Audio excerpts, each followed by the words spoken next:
안녕하세요. 디즈니 플러스 구독자 여러분. 마침내 하이퍼나이프가 8회까지 모두 공개되었는데요.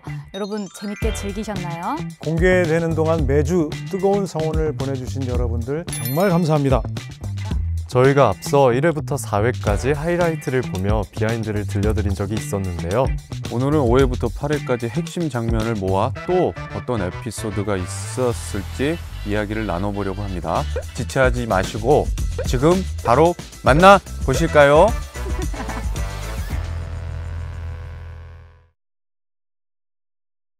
그래서 무슨 일인데요? 말 좀 해봐요.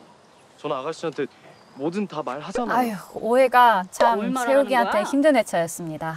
4회 마지막에 덕희 선생님 찾아갔다가 이제 더는 이게 대화가 안 통하고 나의 마음이 가 닿지 않는구나. 절망을 심하게 했었죠, 제가. 근데 세우기가 이게 잘 긁히는 성질이잖아요. 근데 주변에서 긁는 사람들이 되게 많아요. 맞아요. 다 적이에요. 네, 너 환경이 세우기를 못 살게 굴어요. 나한테 솔직히 말했어야 했어. 당신 말대로 그때도 나는 한심한 새끼였으니까. 저게 나름 세우기의 고백이었거든요. 선생님이 그랬으면 나는 기꺼이 해줬을 텐데 왜 나를 부정해? 하면서 그거를 털어놨는데 선배님이 배가 아니고 최덕기가. 예, 최덕기가 저 같은 경우에는 요새 MBTI가 F에서 T로 바뀌었거든요. 세욱의 슬픔에 대해서 공감하고 위로하려고 하겠지만 어떻게 보면 이 사냥이라는 게 어떤 세욱의 그런 생각을 정리하는 수단이 될 수 있잖아요. 그래서 적당히 이렇게 말리고 좀 집으로 먼저 향하지 않았을까라는 생각이 듭니다. 감옥 같은 데로. 감옥이요? 이 장면이 나름 세욱이의 속마음을 처음이자 마지막으로 털어놨던 장면이었던 것 같아요. 눈물이 나더라고요. 참았죠.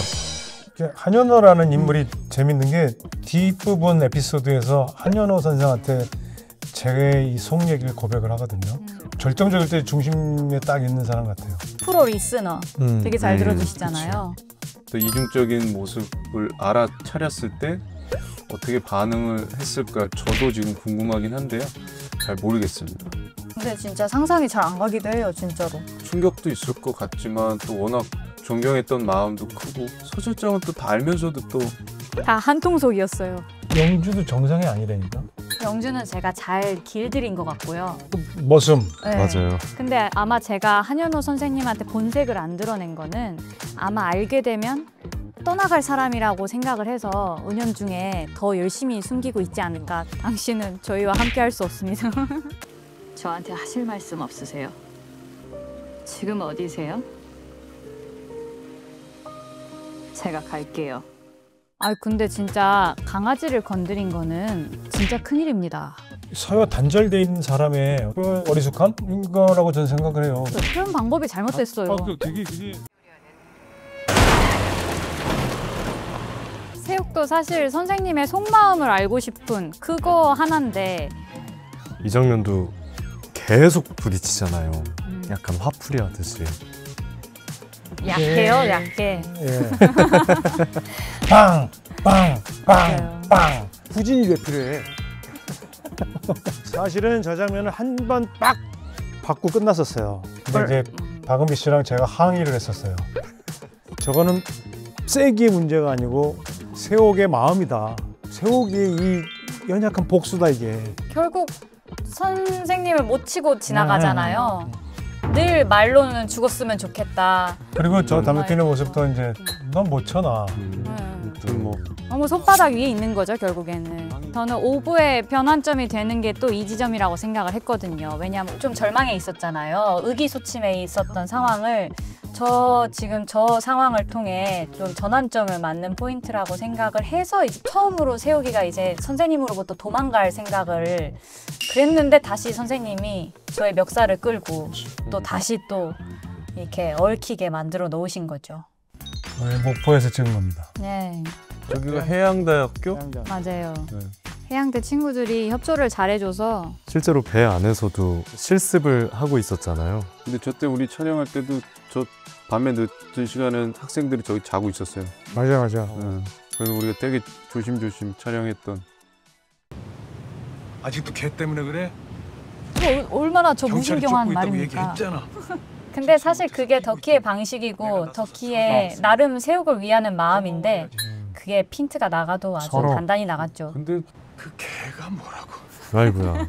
저거 진심이야. 그지 저 호흡이 애견인들께 지탄받을 만한. 뭐 날라올 겁니다. 그래 맞잖아.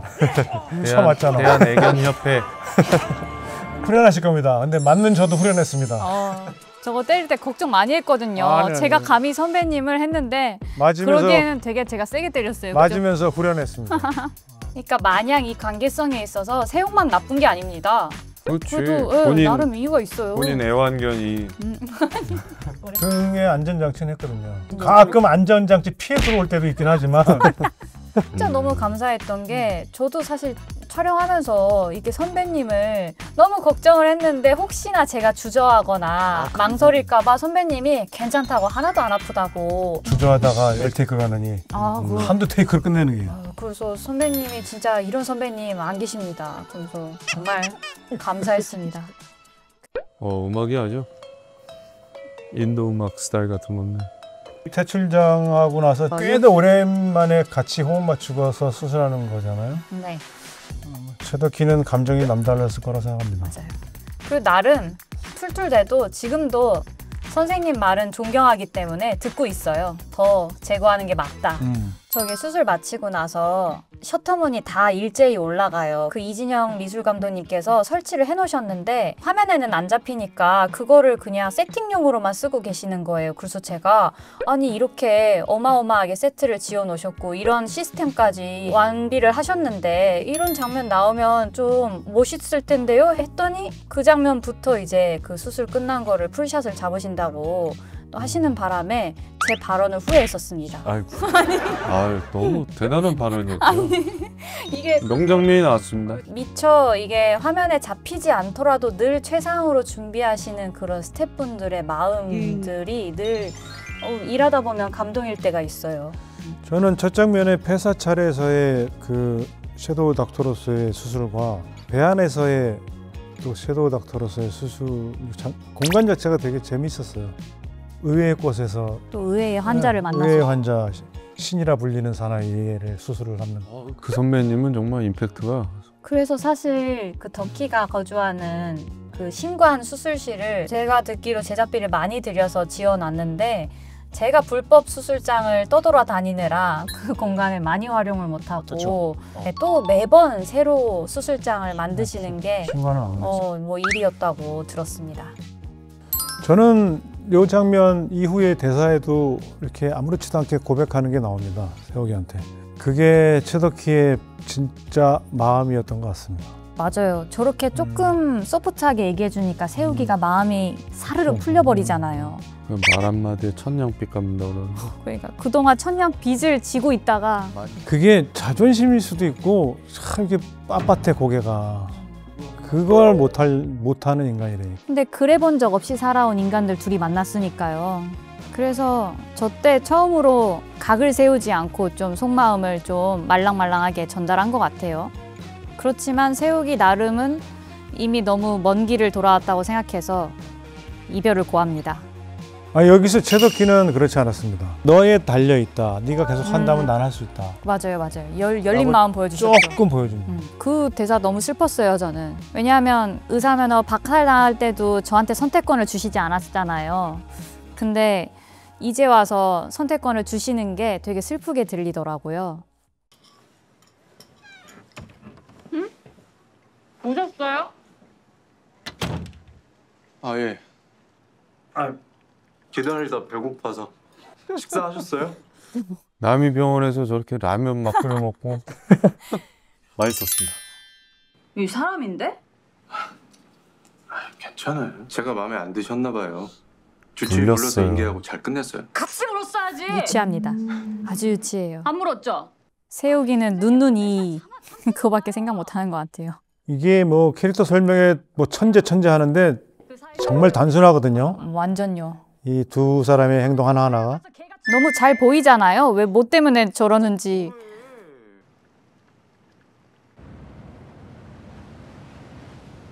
선생님 생각에 이제 수술하기로 결심합니다.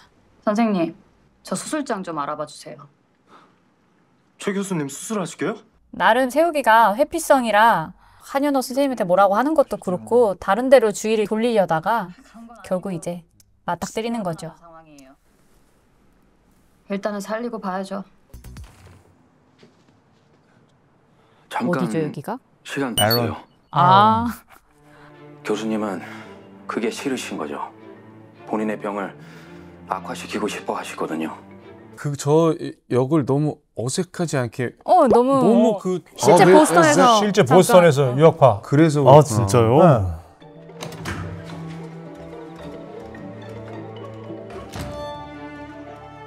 이제부터 이제 얼마 안 남았는데 결말까지 선생님이 꽁꽁 숨어버리신 바람에 이제부터 폭주기관차 원래도 폭주하고 있었지만 세우기가 아주 눈이 돌아갑니다. 뭐 증오 때문에라도 선생님을 내 손으로 수술할 일은 없을 것이다 단언을 하고 확신을 하고 자신감에 차 있었는데 생각보다 선생님의 상태가 심각하고 선생님이 이 세상에 없을 수도 있어? 라는 생각에 미치는 순간 이게 대단히 마음을 바꿔먹은 것 같아요. 왜냐하면 밉도록 죽이고 싶더라도 일단은 존재해야 되는 거 아니야? 라는 나름 굉장히 이기적인 생각을 갖고 이제 선생님이 수술 안 받겠다고 해도 내가 기필코 살리리라 라는 참 희한한 감정을 품게 됩니다. 이 사고의 흐름과 이런 어떤 대응 체계들이 일반적이지 않아요. 건강하지 않았죠. 네. 근데 저는 그런 부분들이 또 잘 이해가 가더라고요. 시청자분들도 어떤 마음일지를 좀 같이 좀 따라와 주셨으면 좋겠는데 따라와 주셨었겠죠? 만약에 모르시겠다면 이 코멘터리 보시고 한 번 더 좀 곱씹어 주세요. 말이 되는 얘기를 해야지. 교수님이 원하시는 게 혹시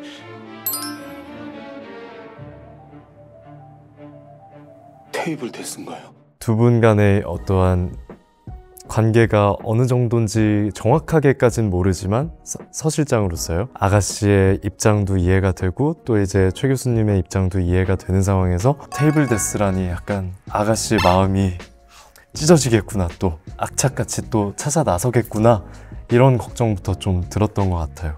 둘의 관계 자체가 정말 징글징글하다, 처절하다. 테이블 데스까지 하면서 저런 목적을 가지고 움직이는 이유가 뭘까? 지독하시죠? 지독하고 징글징글한 둘의 관계가 잘 나타났고 저도 극 중에서 연기할 때 그런 마음이었던 것 같습니다.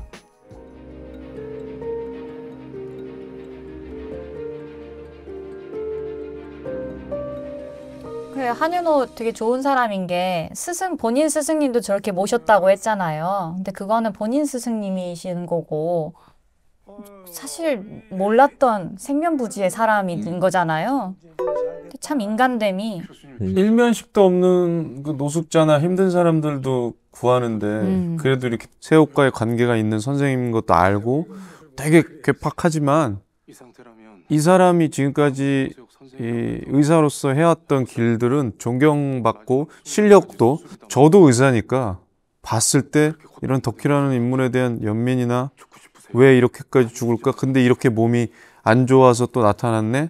그리고 여러 가지 복합적인 감정이 한현호도 들었던 것 같아요. 진짜 많이 안타까우셨을 것 같아요. 그리고 티를 안 내잖아요. 나 아프다, 나 살려달라. 더 안타까운 사람인 것 같아요. 현우한테 했던 말 그냥 저한테 하셨으면 더 셋이 하든가. 그걸 못해. 그러니까요. 그걸 못해. 그리고 가까웠던 관계였기 때문에 더 말을 못했을 거라고 생각해요. 왜 가족한테 못하는 말들을 처음 보는 사람한테 할 수도 있잖아요. 내 상태도 직접 보여주면 되는데 맞아요. 그래서 더 약간 짠하고 불쌍한 것도 있는 것 같아요. 이게 인간의 관계가 전혀 서투르잖아요. 왜 들어와? 아, 메소드. 더 들어오지 마. 내 계획이 있어. 마지막으로 이제 이야기하는 거죠. 되게 마음이 이상했던 게 세옥이는 나의 처절한 청춘이니까라는 말이 되게 그러면서 피가 팍팍팍 떨어지는 거야. 근데 그것도 좀 이상하더라고 기분이. 이 피가 아니고 저렇게 처절하게 싸우는 맞아요. 청춘 같은 느낌이 들었어. 처절하게 살아왔어요, 저. 그래서 조금 답을 얻은 게 살인애라는 거에 대해서 처절하게 산 것 같은 느낌? 그런 악을 아주 극대화 표현한 게 살인이 아닌가. 처절하게 몸부림치는 모습을. 그 피가 나는 그렇게 보이더라고. 네, 지금까지 하이퍼나이프의 5회부터 8회 하이라이트를 훑어봤는데요. 이것 외에도 놓치면 안 되는 장면들이 많아서 오히려 갈증이 나는 것 같아요. 다들 어떠셨나요? 예측 불허한 사건들이 계속 반복적으로 펼쳐져 있는 것만큼 하이퍼나이프가 진짜 재미있는 작품이라는 걸 새삼 또 느낀 것 같습니다. 저는 만약 이 하이라이트로 하이퍼나이프를 처음 본 분이 계시다면 결말이 너무 궁금할 것 같아요. 지금 바로 디즈니 플러스에서 하이퍼나이프의 전편을 시청하실 수 있습니다. 맞습니다. 전편 정주행이 가능하니까요. 보신 분들도 다시 한번, 아직 못 보신 분들도 다시 한번 봐주시면 좋을 것 같습니다. 디즈니 플러스의 오리지널 시리즈 하이퍼나이프 디즈니 플러스에서 만나요.